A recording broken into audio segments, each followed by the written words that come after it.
23 जून को विपक्षी दलों की बैठक होने वाली है। 12 तारीख को ये तिथि जो है तय की गई थी, मगर उस तिथि को कैंसिल कर दिया गया। अब तेजस्वी यादव और जेडीयू के अध्यक्ष ललन सिंह ने ऐलान कर दिया है कि 23 जून को जो है महागठबंधन की बैठक होगी और देश के जो तमाम विपक्ष के दल हैं उन तमाम बड़े नेता जो है वो बैठेंगे।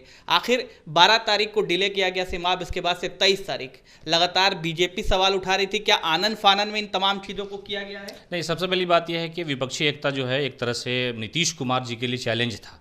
एक बार ऐसा लग रहा था कि ये जो मीटिंग होने वाली थी कांग्रेस की वजह से या दूसरी पार्टियों की वजह से अधर में लटक जाएगी। शायद इसी वजह से जनता दल यूनाइटेड ने और राष्ट्रीय जनता दल ने, जो बड़े नेता है तेजस्वी प्रसाद यादव और ललन सिंह ने, एक साथ बैठ करके प्रेस कॉन्फ्रेंस करते हुए ये घोषणा कर दी कि हम लोग इस दिन बैठेंगे। यानी इस दिन से नरेंद्र मोदी की जो सरकार है, एनडीए की जो सरकार है भारतीय जनता पार्टी की, उसके लिए एक चैलेंज के रूप में सारे नेताओं को पटना में जमा करेंगे। तो कहीं ना कहीं जो भारतीय जनता पार्टी के लोग, जो एक तिथि तय हुई थी कि 11 या 12 को संभवतः तय नहीं थी बल्कि अनुमानित थी कि घोषणा, आधिकारिक घोषणा उसकी नहीं थी, तो उस दिन बैठेंगे। तो वो एक तरह से फेल होता नजर आ रहा था। तो जो बीजेपी के लोग हैं, यानी जो एंटी नीतीश हैं या गठबंधन के खिलाफ के लोग हैं, वो ये मजाक उड़ा रहे थे कि भाई जब तिथि की घोषणा नहीं हो रही है तो नेता कैसे जमा हो जाएंगे?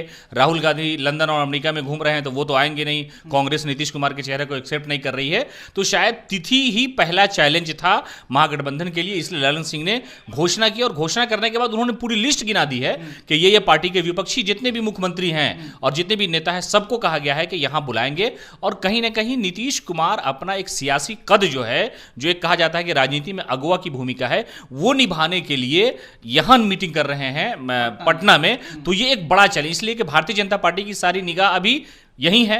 हो सकता है कि प्रधानमंत्री नरेंद्र मोदी कुछ दिनों बाद पटना ही आ जाएं। जब से सरकार गई है तो सम्राट चौधरी को देख लीजिए, विजय कुमार सिन्हा को देख लीजिए, या बीजेपी के जो बड़े नेता हैं वो नीतीश कुमार को लेकर के एक तरह से परसेप्शन बना रहे हैं। लेकिन नीतीश कुमार और उनकी जो पार्टी है वो एक तरह से नरेंद्र मोदी को चैलेंज की शुरुआत इसी राजधानी पटना से देना चाहती है। इसलिए आनंद फानंद में जल्दी से इस बात का घोषणा की गई कि नहीं, हमारे यहाँ सब कुछ ठीक है। और नीतीश कुमार ने परसों ही बोला था कि हम कहेंगे कि सब लोग एकजुट होकर के एक साथ आए। और नीतीश कुमार की स्वाभाविक है, कांग्रेस ने और जो भी विपक्षी पार्टियां हैं, ममता बनर्जी ने तो यहां तक कह दिया गया कि अगर 11 को मीटिंग होगी तो मैं 10 को ही पटना आ जाऊंगी, या 10 को मीटिंग होगी तो 9 को आ जाऊंगी। तो आप देखिए कि विपक्ष जो है एकजुट होने के लिए व्याकुल है। लेकिन थोड़ा सा इसमें जो सिस्टम लग रहा था कि कांग्रेस नीतीश कुमार को अगवा मानेगी नहीं मानेगी। हालांकि नीतीश कुमार एक ऐसे राजनेता हैं कि वो कभी भी ये नहीं कहते कि हमको कुछ ये करना है या हमको सीएम बनना है। आप देखिए उनका बयान तनवीर साहब की, वो लगातार ये कहते रहे कि हमको प्रधानमंत्री बनना नहीं है, हम कैंडिडेट नहीं बनना चाहते हैं। लेकिन कहीं ना कहीं कांग्रेस को ये लग रहा है कि नीतीश कुमार अगर लीड करेंगे और लीड करते करते आगे चले जाएंगे तो उस वक्त नीतीश कुमार को पीछे करना सियासी नुकसान हो सकता है। और कांग्रेस के मन में यह भी होगा कि राहुल गांधी को हम प्रधानमंत्री बना सकते हैं, अभी अच्छा मौका है, महंगाई है, बेरोजगारी है, और उधर से सतपाल मलिक का बयान है, महिलाओं के साथ जो जुल्म हो रहा है, ज्यादती हो रही है, जो मेडल लेकर, तमाम मुद्दे हैं। लेकिन सिमाप, आज जो प्रेस कॉन्फ्रेंस हुआ उसकी बात करें तो विपक्ष को एकजुट करने की बात है, लेकिन प्रेस कॉन्फ्रेंस में भी कई सारे चेहरे नदारद रहते हैं, ऐसा क्यों? नहीं, ये जो प्रेस कॉन्फ्रेंस हुई है, एक तरह से जो मीटिंग उनकी विफल होने वाली थी उसकी तारीख की घोषणा की है। तिथि की घोषणा करने के लिए जो चेहरा यहां पर मौजूद है उन चेहरों को तो सामने लाना था, और उन्हीं चेहरों से उन सारी चेहरों की तस्वीर बयान कर दी गई कि विपक्ष के केजरीवाल है, कांग्रेस के लोग हैं, ममता बनर्जी है, जेडीएस है, ये सारी। अभी जो महागठबंधन में लोग हैं तो कई सारे नेता है वो भी विरोध करते हुए दिखते हैं। जीतन राम मांझी का बयान सुनिए इस कुछ दिन पहले का। तो जब बिहार में जो महागठबंधन एक नहीं है तो वो देश में कैसे नहीं? तो जीतन राम मांझी का मुद्दा थोड़ा दूसरा है। जीतन राम मांझी जिस तरह से बयान दे रहे हैं वो हमको लगता है कि लोकसभा में सीट हासिल करने वाला बयान है। वरना अगर सारा विपक्ष एक हो जाएगा और जीतन राम मांझी अगर खिलाफ चले जाएंगे तो उनके ही समाज का जो वोट है उनके विरुद्ध चला जाएगा। वो कहेंगे भाई आप मोदी को जिताना चाहते हैं। तो उनकी जो राजनीति है, ये यहां बिहार का जो विपक्ष है सरकार में, इस विपक्ष की कुर्बानी को लेकर के नीतीश कुमार हो सकता है कि मुख्यमंत्री की कुर्सी भी छोड़ दे, तेजस्वी यादव को दे दे, या जो भी फैसला हो वो जेडीयू और आरजेडी और कांग्रेस को। जितने पार्टी शामिल है, 7 दल शामिल है, ये 7 दल होंगे वहां पे, ठीक? ये 7 दल होंगे बिहार के अंदर, जो महागठबंधन के बड़े नेता होंगे वो वहां पर होंगे मीटिंग में। मगर कुछ जो दल हैं जो बाहर हैं, अभी कहीं ऐलान नहीं किया है कि हम एनडीए में हैं या फिर महागठबंधन में, क्या उनको भी अप्रोच किया जाएगा? नहीं, एकदम की अप्रोच तो उनको करना एक सेकेंडरी बात है, लेकिन वो नेता भी इस उम्मीद में हैं।